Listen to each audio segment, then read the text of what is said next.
வணக்கம். இது ஐபிசி தமிழின் செய்தி வீச்சு. இன்றைய செய்தி வீச்சிலும் இலங்கை மற்றும் உலக நிலவரங்கள் காத்திருக்கின்றன. பிப்ரவரி மாதத்தின் பூரணை தினம் இன்று கடக்கின்றது. பூமியின் எதிர் திசைகளில் சூரியனும் சந்திரனும் வரும்போது பௌர்ணமி தோன்றுவதான அறிவியல் காரணத்துடன் பௌர்ணமி நாளில் சந்திரனின் ஈர்ப்பு விசையும் சூரியனின் ஈர்ப்பு விசையும் பூமியில் உள்ள சில பகுதிகளை தமக்கு என ஈர்த்து கொள்ள முனைவதால் பூரணை நாளில் பூமியில் உள்ள நீர்ப்பரப்பு தீவிரமான கொந்தளிப்புக்கு உள்ளாகும் கதையை சொன்னால் இவ்வாறான விடயங்கள் எமக்கு தெரியாதா என உங்களில் சிலர் புறுபுறுக்கக்கூடும். இவ்வாறான அறிவியல் காரணங்களுடன் உலகளாவிய ரீதியில் கலாச்சாரத்தையும் மரபையும் கட்டமைத்துக் கொள்வதில் பௌர்ணமி நாட்களுக்கு இருக்கும் முக்கியமான பங்கு இன்றும் வெளிப்பட்டது. இலங்கை தீவில் வாழும் சிங்கள பௌத்தர்கள் உட்பட்ட உலக பௌத்தர்களுக்கு 2500 ஆண்டுகளுக்கு முன்னர் இதே போன்ற ஒரு பௌர்ணமி நாளில் புத்தபிரான் பிறந்ததாகவும் அதேபோல இதே போன்ற இன்னொரு பூரணையில் அவர் ஞானம் பெற்றதாகவும் இதற்கு அப்பால் இதே போன்ற இன்னொரு பௌர்ணமி நாளில்தான் அவர் இறந்ததாகவும் கூறிக்கொள்கின்றார்கள். இவ்வாறாக உலகளாவிய ரீதியில் பண்டிகைகள், கலாச்சாரங்கள் மற்றும் மரபுகளை கட்டமைப்பதில் பௌர்ணமி நாட்களுக்கு முக்கிய பங்கு இருந்தாலும் இதே போன்ற பூரணை நாட்களில் மனிதர்களில் சிலருக்கு சித்த குழப்பங்கள் ஏற்படுவதான காரணங்களும் கூறப்படுவதுண்டு. இதற்கு ஆதாரமாக சித்த குளறுபடித்தனங்களை குறிக்கும் லூனசி என்ற லத்தீன் மேற்பார்த்த ஆங்கில வார்த்தைக்கும் பூரண நிலவுக்கும் மனிதர்களின் கட்டுப்பாடற்ற நடத்தைக்கும் தொடர்பு உண்டு என சிலாய்க்கப்படுகிறது. இதனால்தான் பௌர்ணமி நாட்களில் சில மனிதர்கள் ஓநாய்களாக மாறுவதான புராண கட்டுக்கதைகள் முதல் பூரணை நாட்களில் விலங்குகள் கடிப்பதற்கு அதிக வாய்ப்புகள் உள்ளதான புதிய ஆய்வுகள் வரை உலா வருகின்றன. சில மனிதர்களின் அன்றாட வாழ்க்கையை பௌர்ணமி தினங்கள் பாதித்துக் கொள்வதான காரணங்கள் கூறப்படும் நிலையில் சிங்கள பௌத்தர்களின் இன்றைய நவம் பூரணை தினத்தை மையப்படுத்தியும் தென்னிலங்கையின் மத ஆக்கிரமிப்பு தில்லாலங்கடிகளால் தாம் எவ்வாறு பாதிக்கப்படுகின்றோம் என்ற செய்தியை தமிழ் மக்கள் அறவழியில் மீண்டும் ஒருமுறை தையிட்டியில் சொல்லிக் கொண்ட விடயத்தையும் நினைவூட்டிக் கொள்ளலாம். அதேபோல யாழ்ப்பாணத்தில் வைத்து வடக்கின் சுயேச்சை கிளாடியேட்டரான அர்ச்சுனாவின் தாக்குதலுக்கு உள்ளாகி ஒருவர் யாழ் போதனா வைத்தியசாலையில் அறுவை சிகிச்சையை பெறும் அளவிற்கு காயமடைந்ததான செய்திகளையும் தமிழர்கள் கண்டுகொள்ளக்கூடும். யாழ்ப்பாணத்தில் உள்ள தனியார் தங்கு விடுதி ஒன்றில் இடம்பெற்ற இந்த சம்பவத்தின் போது தனிநபர் உரிமைகளை மீறும் வகையில் அர்ச்சுனா சிலரை இலக்கு வைத்து காணொளி பதிவில் ஈடுபட்டதாகவும் அவ்வாறாக காணொளி பதிவுக்கு உட்பட்டவர்களில் ஒருவர் அது குறித்து அர்ச்சுனாவிடம் ஆட்சேபம் தெரிவித்த போதும் அந்த ஆட்சேபத்தை சட்டை செய்யாத அர்ச்சுனா அதனை மீறி தனது காணொளி பதிவை தொடர்ந்த வேளை இரண்டு தரப்புக்கும் இடையில் முறுகல் தீவிரமாகியதாகவும் கூறப்படுகிறது. இவ்வாறாக தீவிரப்பட்ட முறுகல் ஒரு கட்டத்தில் எதிரே நின்ற நபரின் தலையை பதம்பாக்க வைத்ததாக கூறப்படுகிறது. அர்ச்சுனா நடத்திய இந்த தாக்குதலால் குறித்த நபர் படுகாயம் அடைந்து தற்போது அறுவை சிகிச்சைக்கு உட்படுத்தப்பட்டதாக யாழ்ப்பாண செய்திகள் கூறுகின்றன. இந்த செய்தி சொல்லப்படுகின்றது என்பதற்காக சில மனிதர்களின் அன்றாட வாழ்க்கையை பௌர்ணமி தினம் பாதித்து கட்டுப்பாடற்ற நடவடிக்கைகளை தூண்டுவதான காரணத்தை அல்லது மனித குழப்பங்களை குறிக்கும் லூனசி என்ற ஆங்கில வார்த்தைக்கும் இடையில் முடிச்சு போட்டு பார்க்க வேண்டிய அவசியமான தேவைகள் எதுவும் இருக்கவும் முடியாது. ஏனெனில் இந்த பதிவினூடாக இன்று பேசப்பட வேண்டிய விடயமாக தையிட்டி விகாரையை மையப்படுத்திய தமிழர்களின் அறவழி சார்ந்த எதிர்வினையே உள்ளது. பௌத்த சிங்கள மக்களை பொறுத்தவரை இன்றைய நவம் பௌர்ணமி பூயா நாள் அவர்களுக்கு பூரணி தினங்களில் இரண்டாவது பெருமைக்குரிய ஒரு நாளாக அடையாளப்படுத்தப்படுகின்றது. இன்றைய இந்த நவம் போயா தினத்தில் தான் புத்தர் தனது சீடர்களுக்கு நன்னடத்தை, அடக்கம், பணிவு, பொறுமை, சகிப்புத்தன்மை, கீழ்ப்படிவு ஆகிய கட்டளைகளை வழங்கியதாகவும் தனது மரணம் குறித்த முன் அறிவிப்பு ஒன்றை சீடர்களுக்கு சொன்னதாகவும் கூறப்படுகின்றது. அதாவது இன்றைய நவம் பூரணை தினம் என அடையாளப்படுத்தும் இந்த நாளின் ஊடாக பௌத்த துறவிகள் அல்லது பௌத்த மக்கள் தீமைகளை தவிர்த்து அவர்கள் தமது மத கடமைகள் மூலம் ஏனையவர்கள் நன்மைகளை செய்ய வேண்டும் என புத்தர் அறிவுரையை வழங்கிய நாளாகவும் இன்றைய நவம் போயா உள்ளது. ஆனால் இவ்வாறான உயரிய போதனைகளுக்கு அடையாளம் காட்டப்படும் இந்த நவம் பூரணி தினத்தில் தையிட்டியில் தாமே சுயம்புவாக திஸ்ஸ ரஜ மகாவிகாரை என பெயர் சூட்டி அதற்கு ஒரு வலிந்த அடையாளத்தை வழங்கி அந்த கட்டிடம் சட்ட ரீதியற்ற வகையில் ஆக்கிரமிக்கப்பட்டு கட்டப்பட்ட ஒரு கட்டிடமாக இருந்தாலும் அதனை தமது புனிதத்துக்குரிய வழிபாட்டு இடமாக காட்டிக்கொள்ளும் தென்னிலங்கையின் முனைப்புகள் இன்றைய நாளிலும் தீவிரமடையத்தான் செய்தன.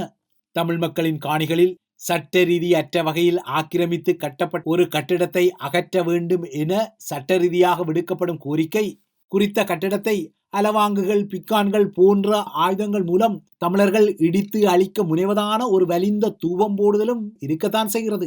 இது ஒரு விபரீதமான தூபமிடல். போது தையிட்டி விகாரை விடயத்தில் இலங்கையில் கலவரம் ஒன்று ஏற்படுவதை ஸ்ரீலங்காவின் முதன்மை தலைவாரியான ஏகேடிஆர் தரப்பு தடுத்துக் கொள்ள வேண்டுமெனவும் திஸ்ஸ ரஜ மகாவிகாரையின் பாதுகாப்பை அரசாங்கம் உறுதி செய்து இன்னும் அந்த பகுதியில் துருப்புக்களை குவித்துக் கொள்ள வேண்டும் எனவும் ஸ்ரீலங்காவின் முன்னாள் பொது பாதுகாப்பு அமைச்சரும் சிங்கள சண்டிய அட்மிரலுமான சரத் வீரசேகர கூவிக்கொள்கிறார். அத்துடன் திஸ்ஸ விகாரைக்கு எதிராக தற்போது தமிழர்கள் நகர்த்தும் இந்த திட்டமிட்ட எதிர்வினையானது வடக்கு கிழக்கில் தாமிழந்த இடங்களை மீண்டும் பெறுவதற்காக தமிழர்கள் வகுத்துக் கொள்ளும் யுக்தி தந்திரம் என சிங்கள மகா ஜனதாவையும் அவர் உசுப்பேற்று தலைப்படுகிறார். தையிட்டி விகாரியை மையப்படுத்தி ஏற்கனவே தமிழ் தேசிய மக்கள் முன்னணியின் தலைவரும் நாடாளுமன்ற உறுப்பினருமான கஜேந்திரகுமார் பொன்னம்பலத்துக்கு நேற்று மல்லாக நீதிமன்றம் அழைப்பாணை ஒன்றையும் அனுப்பிவிட்டது.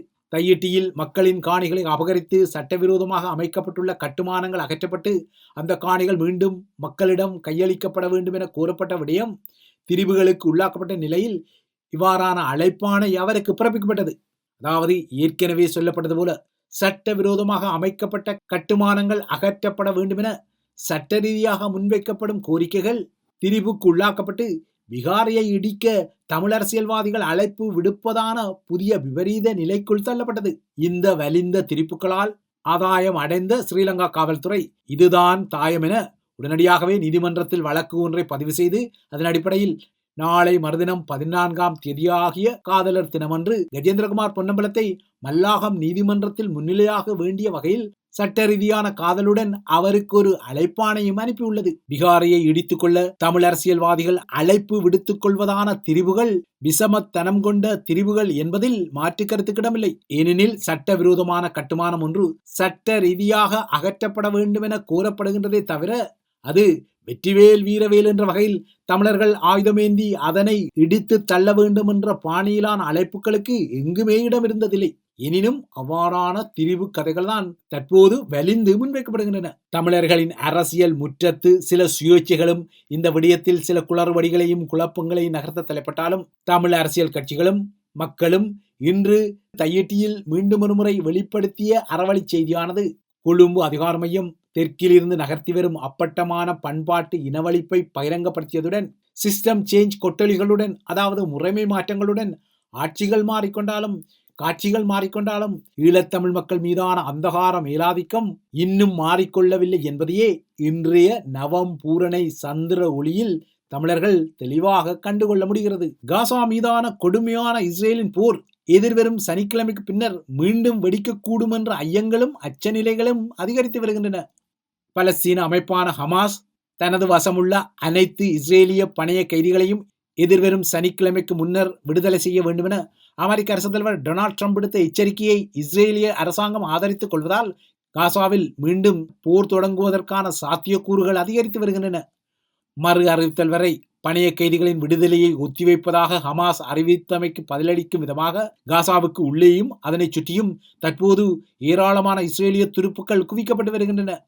இந்த நிலையில் இஸ்ரேலிய பிரதமர் பெஞ்சமின் நெத்தன்யாகு தலைமையில் நேற்று 4 மணி நேரமாக கூடி பேசிய இஸ்ரேலிய பாதுகாப்பு அமைச்சரவை பணைய கைதிகளை ஹமாஸ் விடுவிக்க வேண்டும் என்ற ட்ரம்பின் கோரிக்கையை இஸ்ரேலிய அரசாங்கம் வரவேற்பதாக அறிவித்துள்ளது. எனினும் டொனால்ட் ட்ரம்ப் கூறுவது போல ஹமாஸிடம் உள்ள அனைத்து பணைய கைதிகளையும் அதாவது 76 பயண கைதிகளையும் சனிக்கிழமைக்கு முன்னர் விடுவித்துக் கொள்ளுமாறு இஸ்ரேலிய பிரதமர் கோரிக்கொள்கின்றாரா அல்லது ஏற்கனவே உள்ள போர் நிறுத்த ஒப்பந்தங்களின்படி சனிக்கிழமை அன்று விடுவிக்கப்பட உள்ள 3 மட்டும் அவர் கோரிக்கொள்கின்றாரா என்ற விடயத்தில் இதுவரை தெளிவில்லை. இந்த நிலையில் தமது அமைப்பு போர் நிறுத்த ஒப்பந்தத்தில் உறுதியாக இருப்பதாக குறிப்பிடும் ஹமாஸ் போர் நிறுத்தம் குறித்து தற்போது எழுந்துள்ள சிக்கல்களுக்கும் தாமதங்களுக்கும் இஸ்ரேலே பொறுப்பு எனவும் குற்றச்சாட்டியுள்ளது. இந்த நிலையில் எதிர்வரும் சனியன்று இடம்பெறவுள்ள பணைய கைதிகளின் விடுதலையை ஒத்திவைக்க முயலும் ஹமாஸின் முடிவை மாற்றி அதனை மீண்டும் ஒப்பந்தத்தின் வழிக்கு கொண்டுவர அரபு நாடுகள் அந்த அமைப்பு மீது தற்போது அழுத்தங்களை ஆரம்பித்துள்ளன. இதற்கிடையே காசாவை கைப்பற்றுவது குறித்த டொனால்ட் ட்ரம்பின் திட்டத்திற்கு மீண்டும் ஜோர்தான் மன்னர் அப்துல்லா தனது எதிர்ப்பை நேற்று பதிவு செய்தார். உக்ரைன் மீதான ரஷ்ய போர் இன்னும் 10 நாட்களில் 3 வருட காலத்தை கடந்து 4வது ஆண்டுக்குள் நுழையவுள்ள நிலையில் உக்ரைன் ஒரு நாள் ரஷ்யாவாக மாறிக்கொள்ளும் என அமெரிக்க அரசு தலைவர் குறிப்பிட்டமை இறையாண்மை கொண்ட ஒரு நாட்டின் எதிர்கால சுதந்திரத்தை கேள்விக்குள்ளாக்கியதான விமர்சனங்கள் எழுப்பியுள்ளது.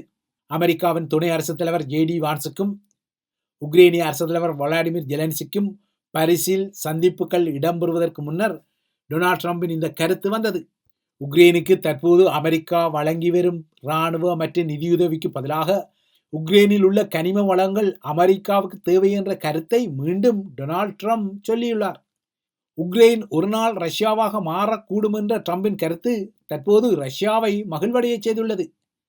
இதனால் நேற்று இந்த விடயத்தில் கருத்து தெரிவித்த ரஷ்ய அரசு தலைவரின் செய்தி தொடர்பாளர் டிமிட்ரி பெஸ்கோவ் உக்ரைனின் சில பகுதிகள் ஏற்கனவே ரஷ்யாவாக மாறிவிட்டதாகவும் குறிப்பிட்டுள்ளார்.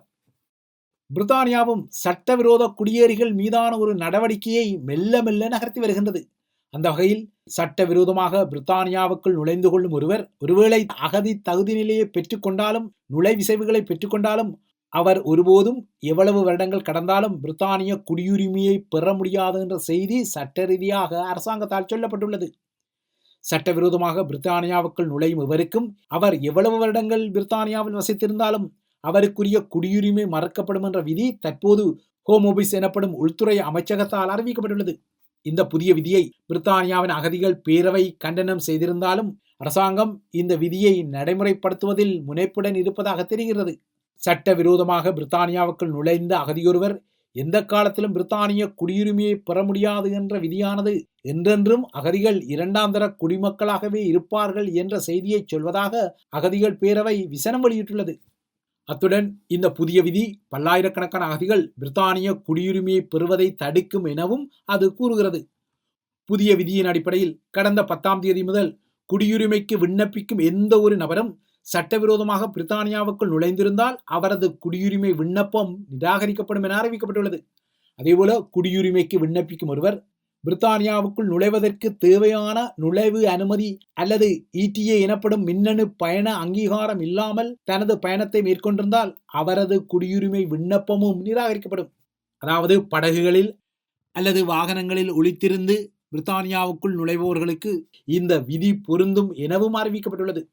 அத்துடன் அகதிகள் தமது குடியுரிமையை கோரிக்கொள்வதற்கு அவர் 10 ஆண்டுகள் காத்திருக்க வேண்டும் என்ற புதிய விதியும் பூத்தப்பட்டுள்ளது. இவ்வாறான விதிகளை புதிதாக அறிமுகப்படுத்தியுள்ள பிரித்தானியாவின் ஹோம் ஆபீஸ் நாடளாவிய ரீதியில் சட்டவிரோத குடியேறிகளை கண்டுபிடிக்கும் சோதனைகளை தீவிரப்படுத்தியுள்ளது. இதுவரை 800க்கும் மேற்பட்ட சட்டவிரோத குடியேறிகள் நாடு கடத்தப்பட்டதாக உள்துறை அமைச்சகம் தெரிவித்துள்ளது. இந்த நடவடிக்கைகளில் தமிழர்களின் ஒரு சில வணிக நிலையங்கள் உட்பட 828 வணிக நிலையங்கள் மற்றும் பணியிடங்களில் பிரித்தானியாவின் குடிவரவு மற்றும் குடியகழ்வு அதிகாரிகள் அதிரடியாக தமது தேடுதல் வேட்டைகளையும் சோதனைகளையும் நடத்தியிருந்தனர். இந்த நடவடிக்கையின் ஒரு பகுதியாக கடந்த மாதத்தில் மட்டும் 100கணக்கானோர் கைது செய்யப்பட்டதாக அரசாங்கம் தெரிவித்துள்ளது. இந்த நடவடிக்கையின் போது தமிழர்களுக்கு சொந்தமான உணவகங்கள் மற்றும் வணிக நிலையங்களிலும் சிலர் அகப்பட்டுக் கொண்டனர். கைது செய்யப்பட்டவர்களில் பலர் சட்டபூர்வமாக வழங்கப்பட்ட விசா அதாவது நுழைவிசவு காலத்துக்கு மேல் பிரித்தானியாவில் தங்கியிருப்பதும் கண்டுபிடிக்கப்பட்டது. கடந்த வருடம் பிரித்தானியாவில் இடம்பெற்ற பொது தேர்தலில் மிகப்பெரிய வெற்றியை பெற்ற தொழிற்கட்சி அரசாங்கம் குடியேற்றத்தை கட்டுப்படுத்தும் விடயத்தில் சீர்திருத்தங்களை செய்ய தவறிவிட்டதான கவலை வாக்காளர்களிடம் அதிகரித்து வருவதால் கருத்து கணிப்புகளில் தொழிற்கட்சிக்குரிய ஆதரவு தற்போது வீழ்ச்சியடைந்து வரும் நிலையில் அரசாங்கம் எதிர்வரும் தேர்தலில் தமது வாக்கு வங்கியை பலப்படுத்தும் வகையில் குடியேற்ற விதிகளை இறுக்கி சட்டவிரோத குடியேறிகளை தேடிப்பிடிப்பது அவர்களை நாடு கடத்துவது போன்ற நகர்வுகளில் ஈடுபட ஆரம்பித்துள்ளது. கடந்த வருட ஜூலையில் தொழிற்கட்சி அரசாங்கம் ஆட்சி பொறுப்பை ஏற்றதிலிருந்து கடந்த மாத இறுதி வரை அதாவது ஜனவரி மாத இறுதி வரை 3930 பேர் சட்டவிரோத குடியேறிகள் என்ற அடிப்படையில் கைது செய்யப்பட்டதாகவும் அவர்களில் சிலர் ஏற்கனவே நாடு கடத்தப்பட்டதாகவும் ஹோம் ஆபீஸ் அறிவித்துள்ளது. இதற்கும் அப்பால் சட்டவிரோத குடியேறிகளுக்கு வேலை வாய்ப்புகளை வழங்கிய சட்ட ரீதியான தொழில் நுழைவிசைகள் அற்றவர்களுக்கு வேலை வழங்கிய 1000க்கும் மேற்பட்ட முதலாளிகளும் அபராதங்களை எதிர்நோக்கியிருந்தார்கள். சட்டவிரோத குடியேறிக்கு இல்லையென்றால் வேலைவாய்ப்பு நுழைவிசவை அற்ற ஒருவருக்கு வேலைவாய்ப்புகளை வழங்கும் முதலாளிக்கு அவர் அவ்வாறாக பணியில் அமர்த்தியுள்ள ஒவ்வொரு பணியாளருக்கும் 60,000 பவுண்ட்ஸ் என்ற அடிப்படையில் அபராதங்கள் விதிக்கப்பட்டு வரும் நிலையில் 1000க்கும் மேற்பட்ட முதலாளிகள் இவ்வாறான அபராதத்தை ஏற்கனவே பெற்றுக்கொண்டதாகவும் குறிப்பிடப்படுகிறது. இவைதான் IBC தமிழின் செய்தி வீச்சு. தொடர்ந்தும் IBC தமிழுடன் இணைந்திருங்கள்.